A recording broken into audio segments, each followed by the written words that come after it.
Hello, good morning friends. मैं नकुल वैष्णव आपके अपने YouTube channel NCERT edu classes में आपका स्वागत करता हूं। दोस्तों, HSSC लेटेस्ट अपडेट ग्रुप 5657 को लेकर के अपडेट है, ग्रुप डी वेटिंग को लेकर के अपडेट है, 5 नंबर केस को लेकर के अपडेट है और नेक्स्ट CET होगा या नहीं उसको लेकर के अपडेट है। तो जो भी साथी हमारे चैनल से नए जुड़े हैं, एक बार चैनल को सब्सक्राइब जरूर कर दें और वीडियो को लाइक ज़रूर करें भाई।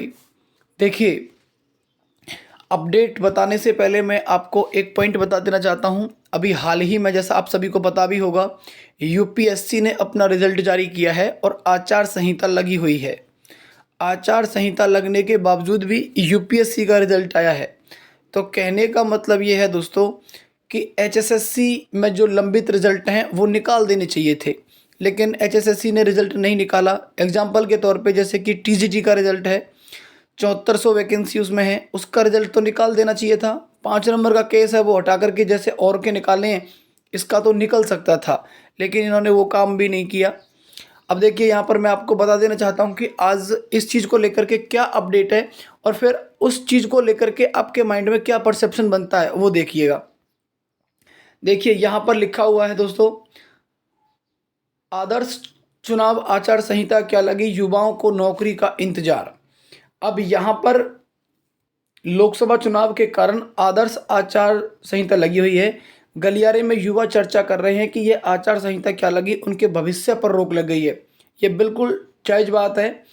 उसके बाद हरियाणा कर्मचारी चयन आयोग एक प्रकार से निष्क्रिय हो गया है। पूरा आयोग अब नहीं है, केवल अतिरिक्त मुख्य सचिव अनुराग रस्तोगी को चेयरमैन का पदभार अतिरिक्त तौर पर दिया हुआ है। उसके बाद में कोई भी चयनित चेयरमैन और सदस्य आयोग में नहीं है, इसका गठन होना है। मगर आचार संहिता लगी हुई है। गलियारे में चर्चा है कि हरियाणा सरकार ने चुनाव आयोग से हरियाणा कर्मचारी चयन आयोग गठित करने की अनुमति मांगी हुई है, और जब ये मांगी हुई है तो भाई नहीं हुई। उसके बाद में भी अनुमति मिलते ही पूरा आयोग पुनः गठित कर दिया जाएगा। सभी भर्तियां अदालत में फंसी हुई हैं। जिन ग्रुपों के पेपर नहीं हुए उनके पात्र उम्मीदवारों को पेपर होने का इंतजार है। जिन ग्रुपों का पेपर हो चुका है मगर रिजल्ट नहीं निकाला है तो उन्हें रिजल्ट निकालने का इंतजार है। टीजीटी के 7471 पदों के अभ्यर्थियों का रिजल्ट का इंतजार है। मामला अदालत में लंबित होने के कारण ग्रुप 5657 दे चुके अभ्यर्थियों को रिजल्ट का इंतजार है। जिन युवाओं ने 10वीं और 10+2 मतलब 12वीं या ग्रेजुएशन कर ली है, उन्हें सीईटी होने का इंतजार है।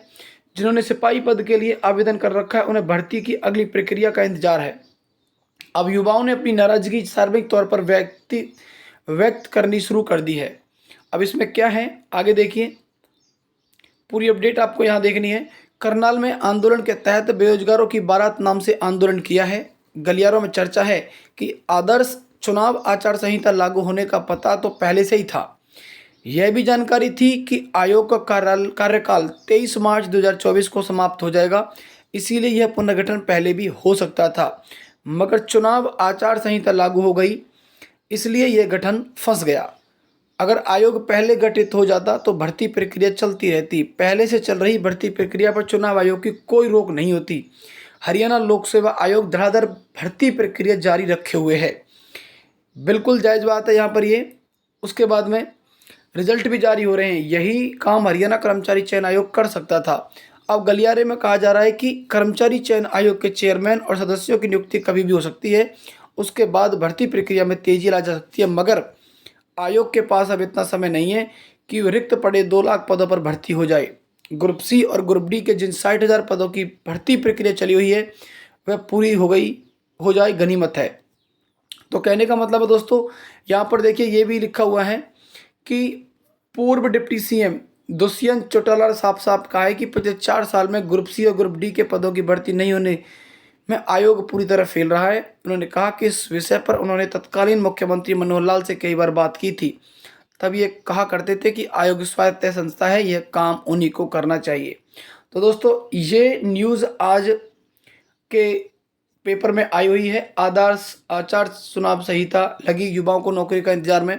लेकिन दोस्तों देखिए, अब यहाँ पर इसका निष्कर्ष क्या निकलता है वो ये है कि सरकार सिर्फ इस चीज़ को अपने विधानसभा या लोकसभा चुनाव तक खींचना चाह रही है, और इसके साथ साथ यहाँ पर नेक्स्ट सीईटी सीईटी तो होना ही नहीं चाहिए है।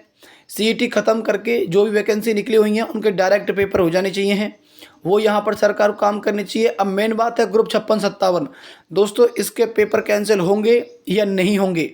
ग्रुप 56-57 का पेपर मुश्किल कैंसिल होगा। और एक बात, जिस प्रकार से ये 5 नंबर का केस कोर्ट में अभी तक अटका हुआ है दोस्तों, अगर यहाँ पर ये केस सरकार को हारना होता तो सरकार इतना लंबा इसको नहीं खींचती, और अब ये केस दोबारा से भी ओपन हुआ है तो ये रीओपन भी नहीं होता। तो कहने का मतलब है यहाँ पर सरकार किसी भी पार्टी को नॉन कैंसल और कैंसल, या फिर जिनको 5 नंबर मिल रहे हैं उनको, या जिनको नहीं मिल रहे हैं उनको, कभी भी अप्रैल फूल बना सकती है। कल इसकी डेट है, कल पता चल जाएगा कि क्या होने वाला है 5 नंबर पे, क्या नहीं होने वाला है, क्योंकि कोर्ट में मामला है, वहाँ कुछ भी कहना असंभव है, कुछ भी हो सकता है। लेकिन हाँ, इतना अंदाज़ा लगाया जा सकता है कि 5 नंबर का मामला अगर सरकार नहीं बचाना चाहती तो इतना लंबा नहीं खिंचता। ये 1-2 हियरिंग में ही ये मामला स्पष्ट हो चुका होता, अब तक तो हो चुका होता। तो बाकी जो सारी चीज़ें हैं वो कल पता चल जाएंगी क्या होने वाला है इन सारी चीज़ों को लेकर के। तो जो भी साथी चैनल से नए जुड़े हैं, एक बार चैनल को सब्सक्राइब करके वीडियो को लाइक और शेयर जरूर कर दें। धन्यवाद।